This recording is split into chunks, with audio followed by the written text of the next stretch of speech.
អរុនសួស្តីពុកម៉ែបងប្អូនតាគ្នាស្វាគមន៍សាជាថ្មីមកជួបយាយយើងនៅព្រឹកនេះដែរយាយយើងមានតម្រុយថ្មីសម្រាប់ពុកម៉ែបងប្អូនទស្សនានឹងមើលកំសាន្តលេងសម្រាប់ថ្ងៃទី14ខែ4 2025តម្រុយរបស់យាយគឺមានប៉ុណ្ណឹងហើយយាយក៏មានសបិននិយាយជូនពុកម៉ែបងប្អូនស្ដាប់កំសាន្តដូចគ្នាតាមមុននឹងនិយាយសបិនយាយក៏សូមពឹង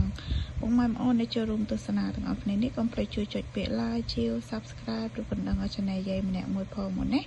ចាឬក៏ចង់បានតម្រុយតាមម៉ោងក៏យាយមានដែរចា link ដែលយាយដាក់នៅលើ comment ណាបងប្អូនតាគ្នាបើសិនមិនចូលទាំង3លេខចូលទាំង2លេខអញ្ចឹងពុកម៉ែបងប្អូនចង់ជ្រាបច្បាស់ពុកម៉ែបងប្អូនចូលទៅមើលទាំងអស់គ្នាទៅណាចុចមើលទៅអត់មានអស់អីទេចាចុចចូល link ដែលយាយពេញនៅ comment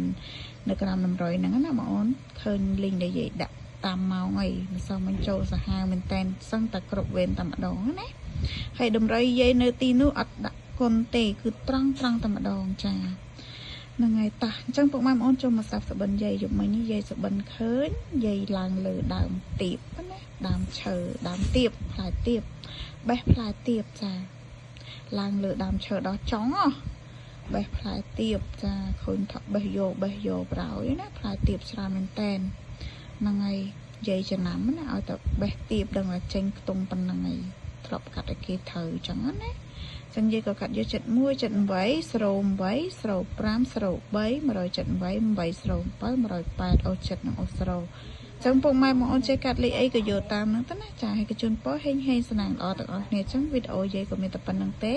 ជួបគ្នានៅវីដេអូក្រោយបាយ